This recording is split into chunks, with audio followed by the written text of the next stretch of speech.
Can you spot an empire when it arrives through a port? You know how we often think of empire in terms of old maps and direct occupation? This piece from Africa is a Country turns that idea on its head, asking us to look closer at how power operates today. It unpacks the less visible but equally devastating ways some nations exert influence through finance, proxy forces, and controlling vital infrastructure. The writer shows how this sub-imperialist model, exemplified by the UAE, is playing out with catastrophic consequences in places like Sudan, challenging us to see the quiet violence often laundered through the language of development. Written by Charisse Dilraj, In Africa is a Country, narrated for Arva. Not all empires look the same. Although the UAE doesn't occupy territory, it arms militias, controls ports, and launders violence through the language of development. Sudan is paying the price. Empire has never been only a matter of colonial occupation. The United States and Britain remain the most visible architects of wide-scale death and destruction, but the United Arab Emirates, UAE, represents a different and in some ways more insidious model, one that operates through the acquisition of capital, the arming of proxy forces, and the control of infrastructure rather than direct territorial rule.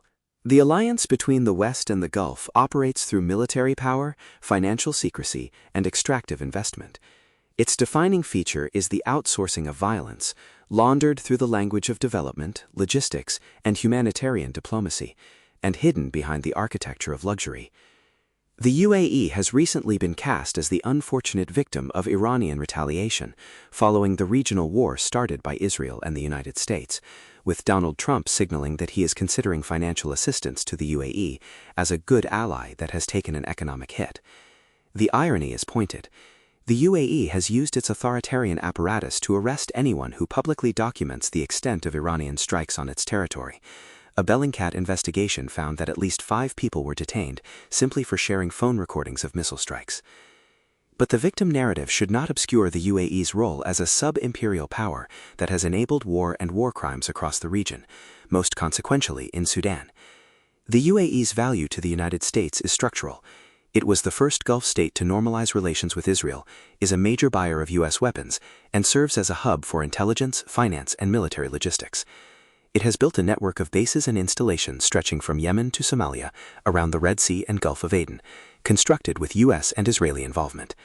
This is the infrastructure of a regional power that seeks influence without accountability. Sudan is the site of the world's largest humanitarian crisis. A catastrophic civil war erupted in April 2023 from a violent power struggle between the Sudanese Armed Forces (SAF) and the Rapid Support Forces (RSF, devastating Khartoum, El Fasher, and dozens of other cities. Bloodstains in El Fasher could be seen from space. Since April 2023, roughly 15 million people have been uprooted, while millions more remain in need of life-saving assistance. Women face particular exposure to sexual violence and torture. More than 33.7 million people, out of a population of 50 million, now require urgent humanitarian aid. Acute food insecurity grips more than half the country. Essential health services have collapsed, and disease outbreaks compound an already catastrophic situation. The death toll, though difficult to verify, was estimated at up to 400,000 by late last year. The war in Sudan is one the UAE is directly funding. It does not resemble classical colonial occupation, and so it is rendered peripheral, yet its consequences are among the most catastrophic on earth. Sudanese writer Hussam Mahjoub offers the clearest analytical frame. The UAE's role in Sudan is not an anomaly. It is part of a coherent, well-financed, and regionally expansive project. A sub-imperialist agenda that combines economic extraction, authoritarian alliance building, and counter-revolutionary politics under the cover of diplomatic sophistication and global partnerships. Sudan, tragically, is one of its central laboratories. Mahjoub traces how the UAE has positioned itself as a counter-revolutionary force across the region, channeling support to the RSF, a militia implicated in mass atrocities, through weapons transfers and logistical backing. In April 2026, the Century revealed that RSF leader Mohammed Hamdan Dagalo, Hemeti, and his brothers have accumulated investments in 20 luxury properties worth US $24 million, all within the same gated estate in Dubai. The UAE does not operate alone. Egypt and other regional powers work in alignment with the EU, Russia, and the United States, sustaining Sudan's instability while extracting strategic and economic value, gold reserves, gum arabic, agricultural land, and access to Red Sea trade routes. The UAE has denied the allegations against it. The denials have not been accompanied by transparency, and meaningful accountability remains elusive. Empire does not always announce itself with colonial decrees. Sometimes it arrives through ports. Over the past 15 years, the UAE has expanded its footprint across Africa through investments in port infrastructure, airports, and logistics networks, and the port is never a neutral site. Palestinian poet and scholar Rafif Ziada has written about the UAE's intervention to control Yemeni ports and trade routes across the Indian Ocean and Red Sea, noting that the same port used for humanitarian aid is also used for military supply.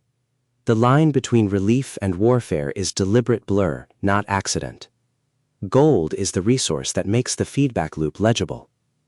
A report released in April 2026 by the Center for Environmental and Social Studies details how Sudan's gold, extracted under violence and coercion, moves through informal networks across borders to Dubai. Supply chains allow materials to be misattributed, relabeled, or blended in ways that obscure their origins. The line between legally and illegally sourced gold dissolves in transit. Gold is exchanged for weapons and financial liquidity, and the war is sustained. In January 2026, the Will for Peace naval mission brought a convoy of combat vessels from Russia, China, and the UAE to dock at Simonstown in South Africa under the label of a maritime exercise. The deliberate blur Ziada identifies between humanitarian, military, and commercial logistics was visible here in its most concentrated form. South Africa is not a bystander in these networks. Open Secrets has exposed Integrated Convoy Protection, a South African company, and its role in supplying the Emirati war machine, with shipments passing through Durban's port to Jebel Ali in Dubai. This is what quiet violence looks like. It moves through ordinary infrastructure, hidden in the routine of global trade. But Durban's port has also been a site of refusal. In 2021, dock workers declined to offload cargo from an Israeli ship in an act of solidarity with Palestinians, with labor movements joining in support. Ports are political. They are where wars are sustained and where workers retain the power to interrupt them. The UAE's sub-imperial role is not an aberration. It is the logical expression of a global system in which strategic alignment takes precedence over human life, in Khartoum as in Gaza, in Sudan as in Yemen. Gulf states helped neutralize Palestinian liberation. Sudan is now being abandoned through the same mechanisms.